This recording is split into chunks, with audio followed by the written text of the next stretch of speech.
हमारे गिरह आए हैं, हमारे गिरह आए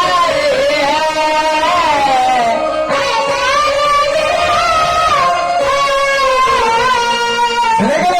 तो प्रेम प्रशो होता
डमरू बजैते भोलेना, अरे हमारे गिरह आए हैं, डमरू बजैते भोलेना, हमारे गिरह आए हैं। तो डमरू बजैते भोले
माता जी का आत्मा शांति करने के लिए भगवान के चरणों में, ठाकुर जी के चरणों में एक भजन में पुरस्कार, एक काम में पुरस्कार और चाचा जी के पदपति सवना रहे भैया बोले दान दे बोले दाता की जय हो। अंत करने के भाव में बाली बजा रहे कि रतना चरित्र के और बाकी है सिंहासन, रतना चरित्र के बानी है सिंहासन, तो कहीं चाही बैठा फिरा, अरे तही चढ़ी बैठा फिरा, अरे हमारे गिरह आए हैं, तही चढ़ी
साली बनवाना है भैया। हाँ जी। भगवान विष्णु जब तेरे अंदर का घमंड टूटेगा नहीं जी। जाके वृंदा के साथ में छल होगा नहीं ना। तब जाके उनका घमंड टूटेगा नहीं।